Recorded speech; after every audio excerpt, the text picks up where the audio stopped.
L'heure de pointe, David Torchala. Bonjour et bienvenue dans l'heure de pointe, le magazine de société sur Radio Présence. Comment vont nos chroniqueuses de l'émission ? Ça va, Anne Deslois ? Ça va même très bien. Contente de retrouver le micro de l'heure de pointe, parce que ça faisait un petit moment. Mais oui, c'est vrai que l'autre présentateur, notre Philippe Subercaz préféré, a pris pas mal de créneaux. Mais c'est ça aussi l'actualité. Mais ça, vous connaissez aussi, Delphine Pereira, l'actualité. Je prends pas mal de créneaux de temps en temps. Vous prenez pas mal de créneaux, évidemment, parce que vous êtes aussi à l'animation avec Philippe, vous qui êtes journaliste à la Dépêche du Midi. Alors, aujourd'hui, nous avons un invité. C'est vous, Guy Sénéchal. Bonjour. Bonjour. Et bienvenue. Vous êtes sismologue. On vous a beaucoup vu dans les journaux ces derniers jours, puisqu'on a beaucoup parlé de séisme. On en a ressenti aussi dans la région de Lourdes. Et c'est vrai que la région des Pyrénées, plus largement Bigorre, Béarn, donc est soumise à une activité sismique régulière. On va en parler avec vous pour essayer de comprendre, de réagir, de voir ce qu'il est bon de savoir et bon de faire. Vous êtes enseignant-chercheur à l'Université de Pau et des Pays de l'Adour. Exactement. Voilà. Votre spécialité, c'est la géophysique. Oui, je suis géophysicien, donc je suis un physicien qui ausculte le sous-sol, qui ausculte notre planète, essentiellement avec des ondes. Et les séismes sont d'excellents générateurs d'ondes qui nous permettent d'échographier notre planète. Ça veut dire que dans nos Pyrénées, nous avons donc des personnes qui observent le sol pour notre protection. C'est ça ? Alors, il y a un certain nombre de sismologues qui sont essentiellement à l'Observatoire Midi-Pyrénées, presque tous à Toulouse, quelques-uns à Tarbes. Puis moi, je suis une petite exception à Pau. Alors, on s'intéresse à l'activité sismique des Pyrénées pour comprendre ce qui se passe, comprendre comment évolue notre chaîne, comprendre le processus, le phénomène, qu'est-ce qui génère ces séismes. Et puis il y a aussi bien sûr cette préoccupation qui est en fonction des tremblements de terre, quelles seront les conséquences et comment est-ce qu'on peut se préparer à d'éventuels séismes un peu plus forts. Parce qu'on a l'impression que les séismes, c'est un peu loin de nous, même si ça a tremblé là au mois de mars. Mais on dit qu'on enregistre plus de séismes que de jours de pluie en Béarn et Bigorre. Alors ça, c'est quand même étonnant. Oui, alors, on a un réseau de stations sismologiques qui fonctionne en permanence dans les Pyrénées, qui enregistre 24 heures sur 24 toute l'activité. On enregistre grosso modo 1700 à 2000 tremblements de terre par an, c'est-à-dire 5 à 6 tremblements de terre par jour dans les Pyrénées. Et la majorité de ces séismes, pas tous, mais la majorité se situe entre Bagnères-de-Bigorre et Arrête. On a un petit couloir de sismicité. Donc on parle de sismicité modérée. C'est pas la Birmanie, c'est pas la Turquie, c'est pas la Californie. On n'est pas loin, pas dans tous ces pays où on entend de temps en temps parler de très gros tremblements de terre. Mais on a une activité continue. Et il ne se passe pas une semaine sans avoir donc une dizaine de tremblements de terre, une quinzaine, une vingtaine de tremblements de terre. Très peu sont ressentis. Ils sont de faible magnitude. Alors la magnitude, c'est l'énergie. L'énergie dissipée, c'est pas ce qu'on ressent. Je vais faire un petit parallèle. Vous prenez un petit explosif, un petit pétard au 14 juillet. Eh bien, suivant que vous avez un petit pétard ou un grand pétard, vous avez plus ou moins d'énergie. Ça ne permet pas de savoir si vous allez vous blesser avec. Le tout petit pétard, si vous le gardez dans la main, va vous faire très mal. Le gros, si vous le faites sauter plus loin, vous l'entendrez, et c'est tout. Donc nous, on a des petits tremblements de terre dans l'ensemble qui sont finalement peu ressentis, ce qui donne ce sentiment qu'il y en a peu. Est-ce que ça veut dire que c'est des tremblements de terre qui sont très profonds, en fait, ou est-ce qu'ils se voient de la surface ? Comment alors, en fait, on ressent ? Pourquoi on en ressent l'un et pas l'autre ? Alors, ils sont très peu profonds. En gros, nos tremblements de terre se situent entre 5 et 15 km de profondeur, ce qui... par rapport à la sismicité mondiale, les classe dans des séismes plutôt superficiels. La magnitude, cette énergie, elle est proportionnelle à la longueur de la faille qui va bouger et au glissement. Quand vous avez un séisme, en fait, c'est finalement un segment de faille, mettons à 10 km de profondeur, qui va, sur quelques centaines de mètres de long, glisser de 1 ou 2 mm. Ça génère des vibrations suffisamment fortes pour que les capteurs les enregistrent, mais trop faible pour qu'on s'en rende compte.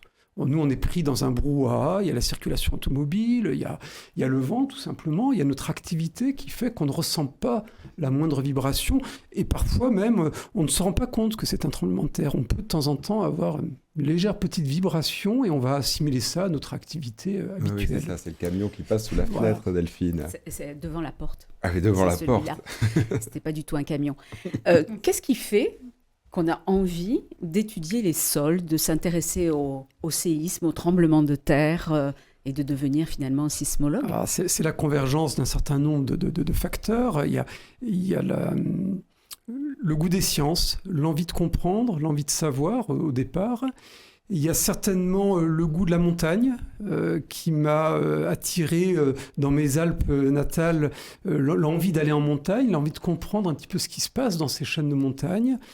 Et puis nécessairement un petit peu l'aventure, parce que le sismologue peut rester dans son bureau, mais il peut aussi aller un peu partout dans le monde. Et ce métier m'a permis d'aller en Mongolie, d'aller en Chine, d'aller en Nouvelle-Zélande, d'aller dans des endroits où il y a eu de gros tremblements de terre, où il y a de grosses failles.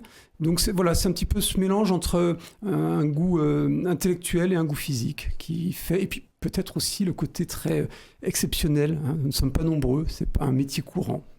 Oui, c'est ça, on sait quantifier le nombre de sismologues. C'est difficile à dire. À partir de quand on devient sismologue, hein, vous pouvez être un informaticien et travailler sur la modélisation numérique des séismes. Est-ce que vous êtes pour autant un sismologue? Bon, on va dire qu'on est, je sais pas, peut-être une centaine, 100, 150, 200, voilà. Et aujourd'hui, c'est un réseau d'échanges, d'informations, de comparaison de données. Oui, tout à fait. Hein. Alors, en France, le centre névralgique de la sismologie se trouve à Strasbourg.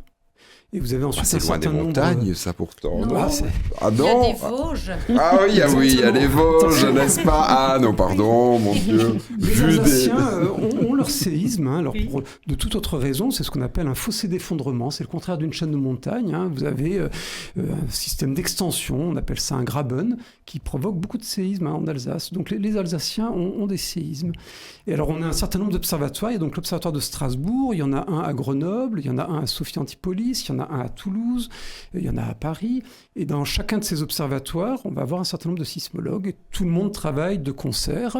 Et on travaille à l'international. Hein. Bien sûr que les tremblements de terre ne se limitent pas, les zones ne se limitent pas aux frontières.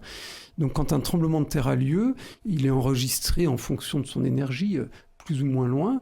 À partir d'une magnitude de 5,5 à 6, il est enregistré dans le monde entier.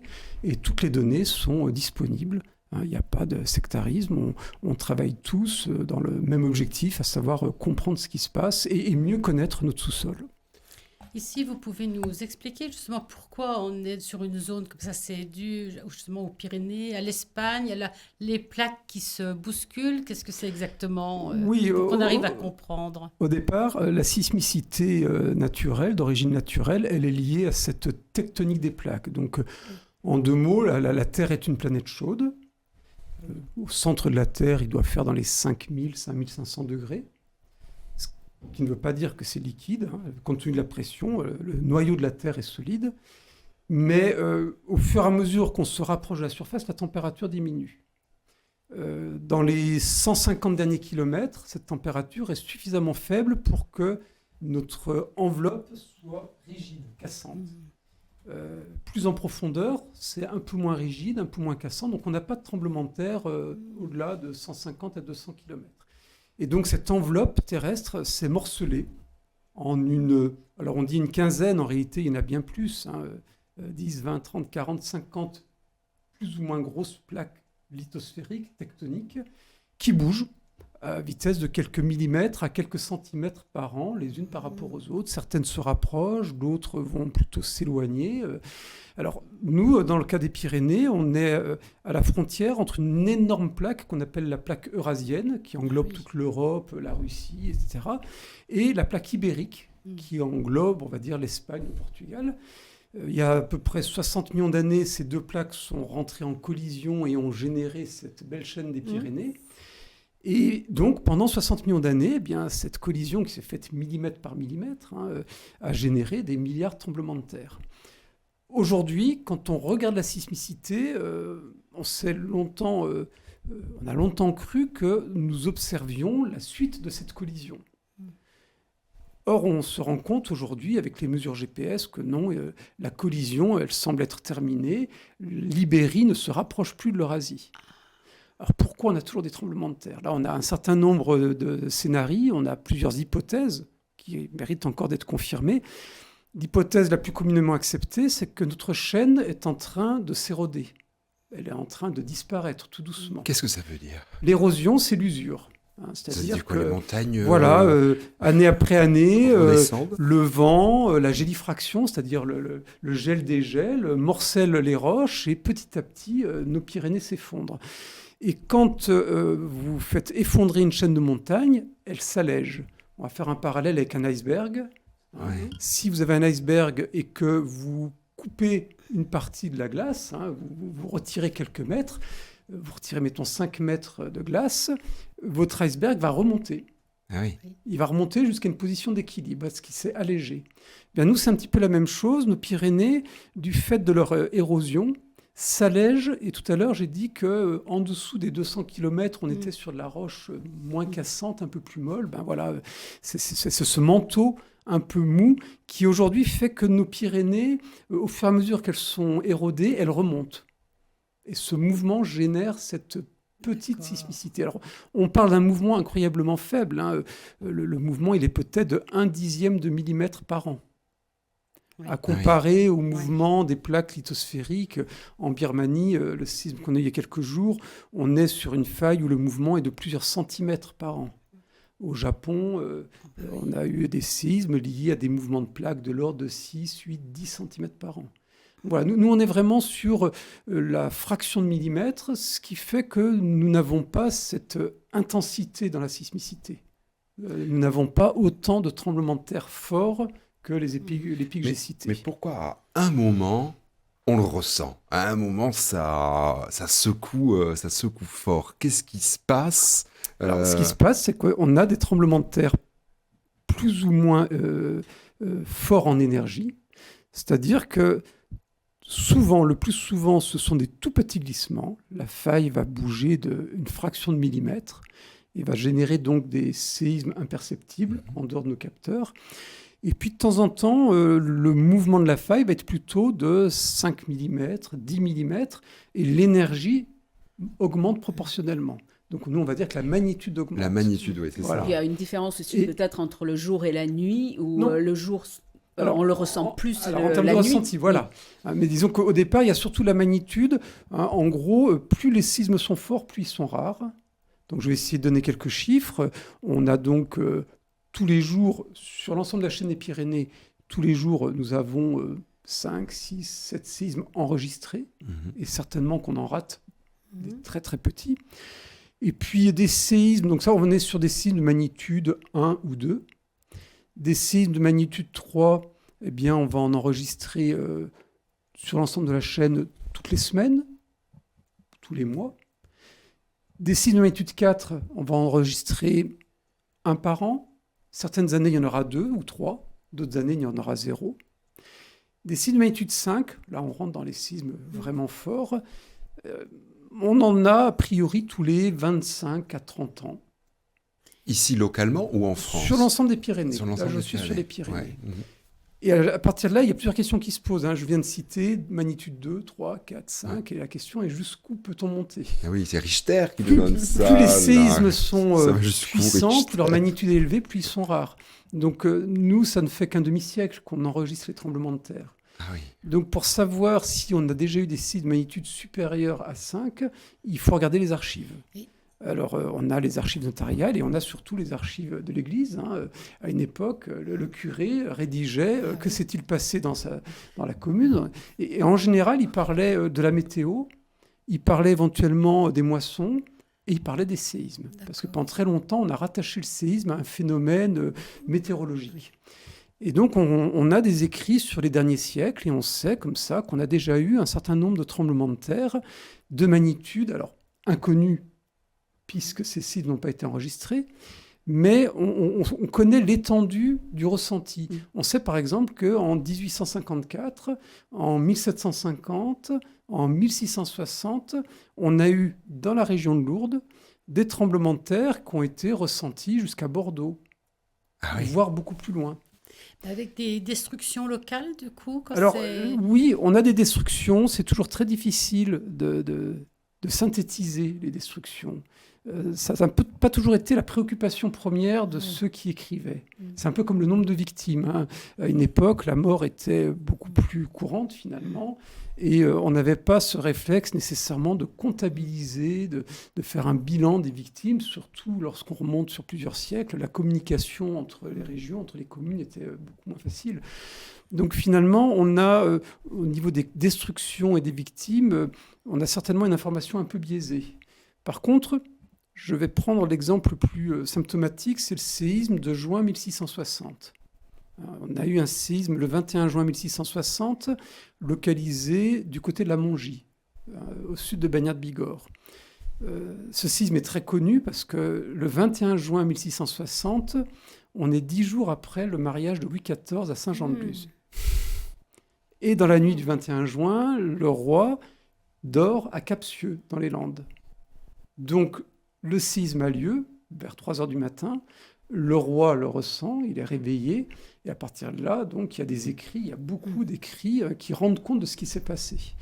On sait que ce tremblement de terre a provoqué des dégâts sur les bâtiments jusqu'à Bordeaux. On sait que ce tremblement de terre a été ressenti jusqu'en région parisienne.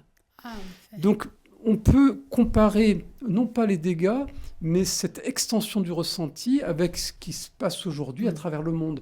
Quand est-ce qu'un séisme est ressenti aussi loin ? Eh bien, ça nous donne un séisme de magnitude 6 à 6,2. Et donc, on a comme ça une sorte de big one, pour reprendre une terminologie que tout le monde connaît. Dans les Pyrénées, ce que l'on peut redouter, attendre, c'est un séisme de magnitude 6 ou 6,2. Et nous revoilà dans la deuxième partie. Vous savez qu'on voudrait tellement qu'elle dure des heures, cette émission d'heure de pointe, n'est-ce pas, Anne-Deloire ? Ah oui, Peggy est passionnant. Il nous fait passer là toute sa passion de sismologue. C'est extraordinaire. Oui, on apprend beaucoup de choses. Oui, vous êtes toujours avec nous, Delphine Pereira. Oui. Évidemment, on est avec Guy Sénéchal, sismologue. C'est vraiment à la Jules Verne, là. On est parti dans les entrailles de la Terre pour pouvoir maintenant aussi regarder certainement vers l'avenir. Bah oui, c'est forcément la question qu'on a envie de poser. Est-ce que sommes-nous à l'abri d'un grand séisme ? Et si oui, quand est-ce que ça arrivera ? Quand aura-t-il lieu ? Alors, ce que l'on peut dire, c'est que tous les tremblements de terre dont nous parlons sont d'origine naturelle, d'origine tectonique.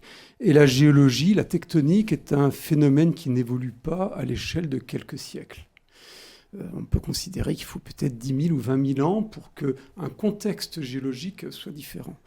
Donc, en regardant ce qui s'est passé depuis 5, 6, 700 ans, on a une bonne image de ce qui va se passer dans les 5, 6, 700 années à venir. Ça, c'est la base de la prévision long terme. L'image de la sismicité passée est à l'image de la sismicité à venir. Et c'est là qu'on se rend compte que donc, on a déjà eu des séismes de magnitude 6, peut-être une fois tous les 100 à 150 ans. On a déjà eu des séismes de magnitude 5, 5,5, tous les 25 à 30 ans. Donc ça, c'est vraiment, encore une fois, c'est l'énergie. Il faut se poser la question, où ont lieu les séismes ? Parce que s'ils ont lieu très loin, ça ne nous préoccupe pas. On vient d'avoir le séisme 7,7 en Birmanie. Il a fait trembler le sol à Lourdes. Il a fait trembler le sol dans toute la France. Il a fait trembler le sol de Birmanie, il a fait trembler le sol à Lourdes. La terre entière a vibré. On l'a enregistré dans toutes les stations sismologiques du monde. Mais en termes d'intensité, c'est ça le terme qui va être important. L'intensité, c'est le ressenti. Et en termes d'intensité, l'intensité était nulle, parce qu'on n'a pas ressenti les vibrations compte tenu de la distance. Les ondes s'atténuent au fur et à mesure qu'elles se propagent. Donc, on a une première question qui est où pourraient avoir lieu les futurs séismes ? Et donc, on regarde l'histoire et on se rend compte qu'il y a ce couloir entre Bagnères-de-Bigorre et Arête, où l'on observe aujourd'hui le plus de séismes, et où l'histoire nous montre que c'est là qu'il y a eu le plus de séismes destructeurs. Oui, évidemment, Là, ce séisme d'Arête qui est pas très loin de nous, c'était il y a Exactement. quelques... C'était en 67, le 13 67. août 67, et Mhm. depuis on a eu le séisme d'Arudi, le 29 février 80, qui était à peu près similaire, même si les conséquences ont été bien moindres. Donc on se rend compte qu'on a identifié un secteur relativement bien contraint entre Bagnères de Bigorre et Arête, où l'on s'attend à avoir non seulement beaucoup de tremblements de terre, mais de temps en temps des tremblements de terre plus puissants. Après, il y a l'occurrence, donc j'ai déjà dit plusieurs fois, tous les 25-30 ans pour des magnitudes 5, 5,5, tous les 100 à 150 ans pour les magnitudes 6. Alors, si ça doit arriver, il faut se protéger. Exactement. Alors, La question maintenant est que fait-on? C'est le PPRS. Pas que, mais Pas il y a que. le PPRS. Qu'est-ce que c'est que le C'est PPRS? le plan de prévention des risques sismiques, monsieur. Alors, quel est ce Alors, plan? Ça, c'est mis en place par la préfecture? On c'est ça va parler de risque sismique. Il faut Ouais. d'abord bien définir le terme. On a tendance à dire est-ce que nous avons le risque d'avoir un séisme? Alors, le terme n'est pas exact.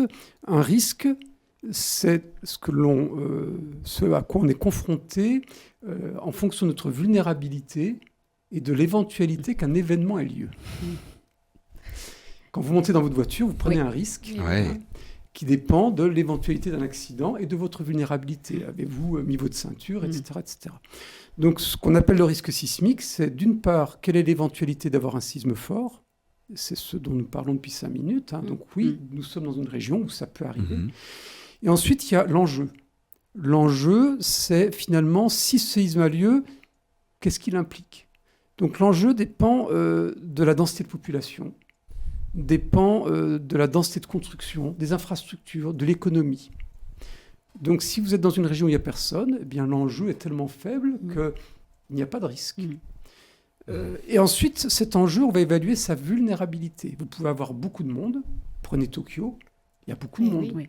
Mais côté vulnérabilité, ils ont su faire ce qu'il fallait. Et aujourd'hui, on va dire que le risque sismique dans une ville comme Tokyo, il est totalement contrôlé. Bien que l'éventualité d'un séisme fort soit importante, il y a peu de vulnérabilité de la population et des infrastructures. Donc on a regardé dans les Pyrénées. Dans la Pyrénées, le secteur où l'enjeu est le plus important, c'est Lourdes, deuxième ville hôtelière de France.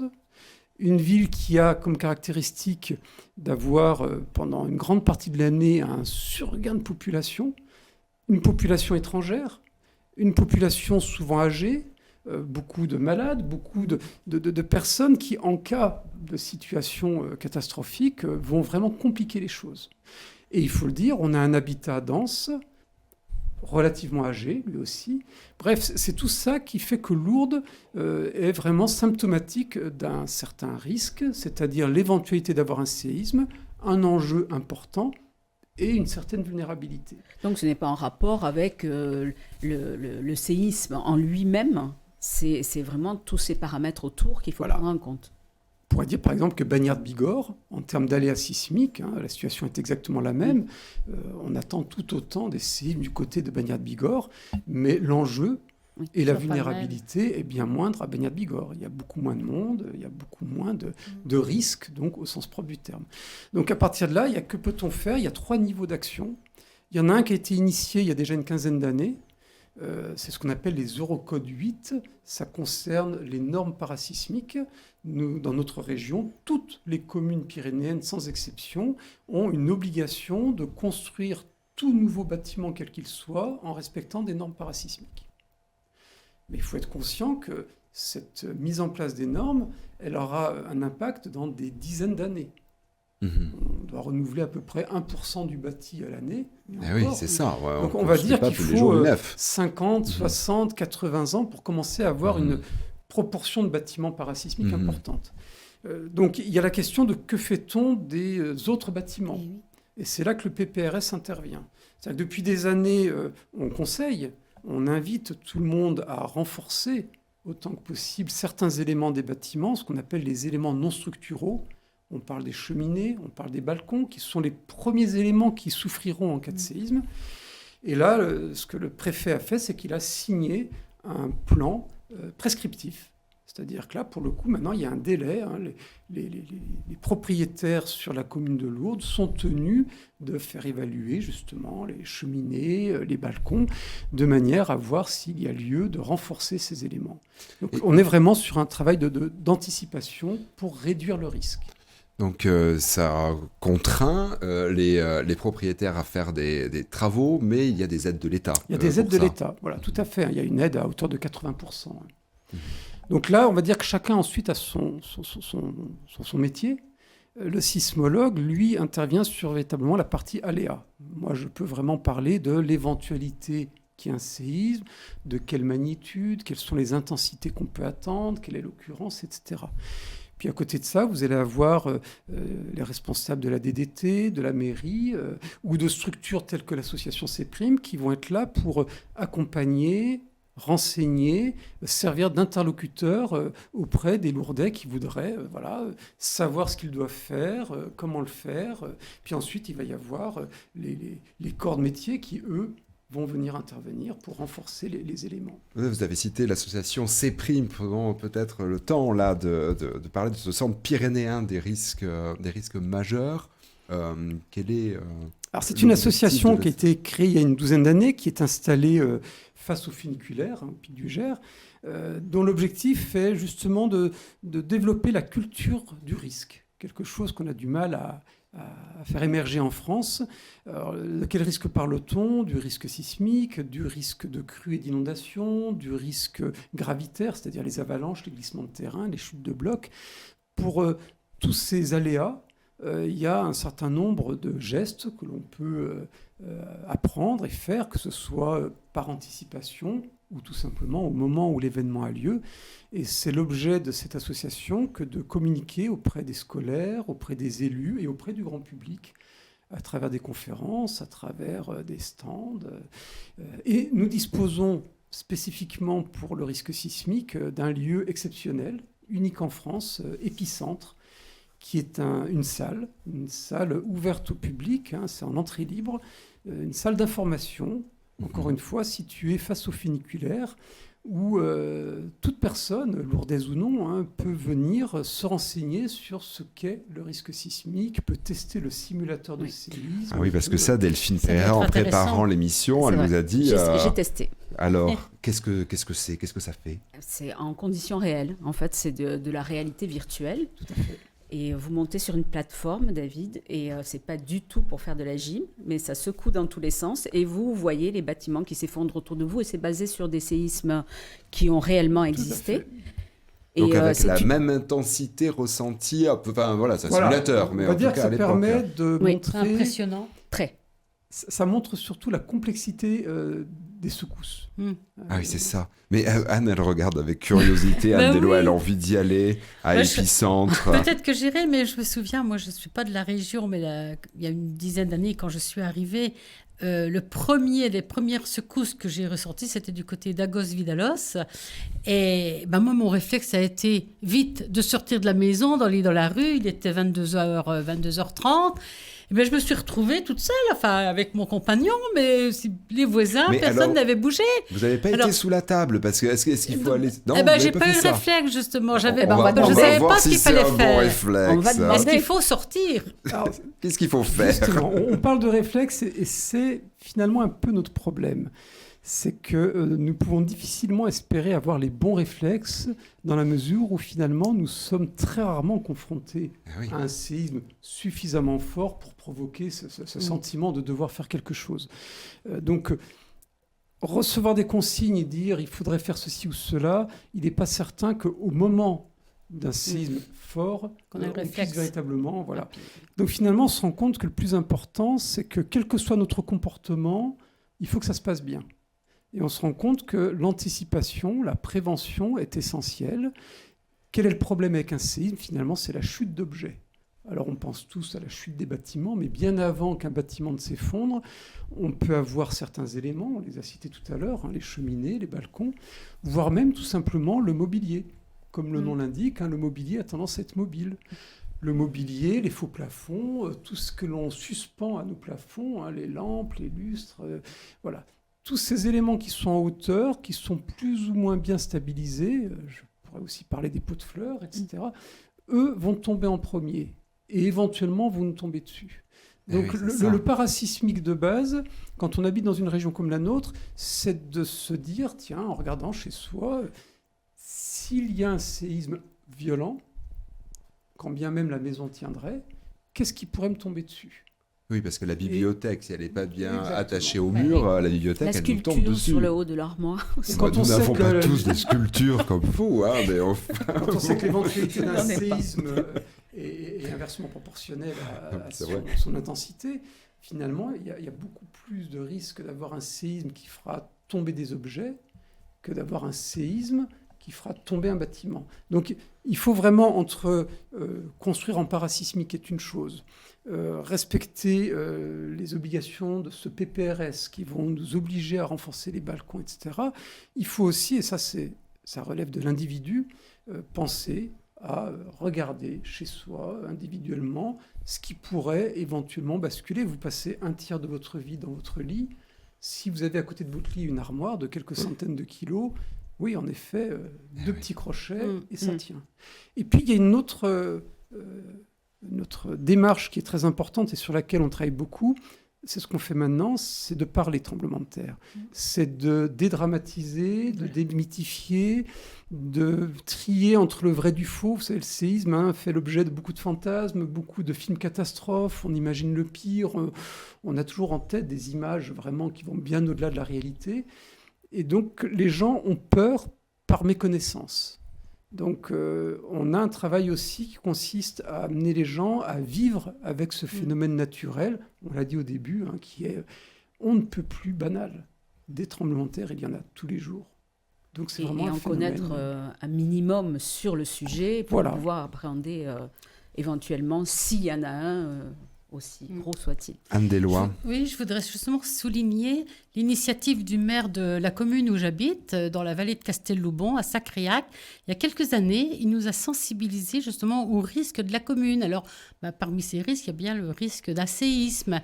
Et on a je pense tous les habitants, alors je ne sais pas s'ils ont gardé les uns et les autres le tableau qu'il nous a remis, mais on a vraiment les conseils, comment se préparer, penser même à faire un kit avec des copies de nos papiers d'identité, du double de linge qu'on pourrait mettre chez des amis à plusieurs kilomètres de là, par exemple, des médicaments, enfin... Ça peut servir aussi pour d'autres. Mais aussi, c'est bien récemment. signalé aussi, bien sûr, accrocher le plus possible de meubles, quoi. Enfin, je trouve que justement, quand j'avais reçu moi personnellement ce papier il y a quelques années, bon, bien sûr, je l'ai gardé, mais je l'avais lu d'une façon en faisant très attention parce que je m'étais dit, au moins, ça aide à comprendre qu'on peut se préparer et ne pas être dans la peur, dans la panique.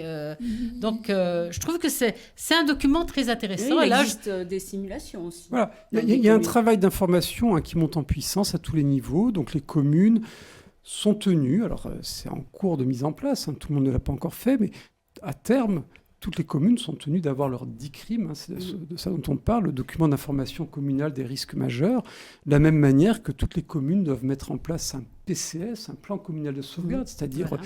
au lendemain, le jour d'une catastrophe, quelle qu'elle soit, que chacun sache qui fait quoi. Voilà. Donc il y a un travail, et je dirais même, vous regardez sur les sites de la préfecture, il y a énormément d'informations sur les différents risques auxquels sont confrontées les communes, et le risque sismique est bien cité à tous les niveaux. Je crois que véritablement, finalement, on pourrait dire que jamais notre risque n'a été aussi bien, je dirais, non pas contrôlé, mais il est finalement sans doute plus faible aujourd'hui qu'avant. Parce que justement, nous œuvrons là-dessus. Nous réduisons notre vulnérabilité à travers le parasismique, à travers le PPRS, à travers l'information. Ce qui ne change pas, c'est l'aléa, l'éventualité d'avoir ce séisme. Mais notre vulnérabilité, indéniablement, si tout le monde prend conscience de la situation et si chacun fait les quelques gestes utiles, nous réduisons notre vulnérabilité, donc nous réduisons notre risque. Moi, je voudrais remercier Guy Sénéchal, sismologue, enseignant-chercheur à l'Université de Pau et des Pays de l'Adour, spécialité géophysique. Et à l'intérieur de la géophysique, on l'a dit à la sismologie, vous êtes fondateur de l'association C-Prime qui aussi nous fait découvrir cette maison qui est à Lourdes qui s'appelle Épicentre, un lieu à découvrir. C'est pour tous, vous l'avez dit. Hein, C'est ouvert à tous. pour les petits et pour les grands. Pour les petits et pour les grands. Bon, ben voilà, au moins se renseigner, s'informer, ne plus avoir peur, ou peut-être un peu moins peur, parce que c'est vrai que les séismes font un peu peur. Ça reste une expérience traumatisante, en effet, malheureusement. Oui. Bon, mais voilà, et puis bon, c'est quand il y a un séisme finalement qu'on en reparle. Alors voilà, mais voilà, des séismes, il y en a eu proche de nous, donc on continue en tout cas de s'informer. Merci d'être venu, d'avoir pris le temps de nous expliquer. On sera heureux de suivre en tout cas l'actualité de cette maison Épicentre à Lourdes, et vous reviendrez nous en parler. Sans problème. Et puis nous, on va se souhaiter bon week-end. Oui, que ça ne se secoue pas trop. Enfin, ouais, c'est ça, c'est vrai, mais bon, qu'on continue de vibrer quand même. Oui, il Bon. faut. On le fera. Eh bien, bon week-end à tous et à la prochaine fois. Au revoir. Au revoir. Au revoir. L'heure de pointe, David Torchalla.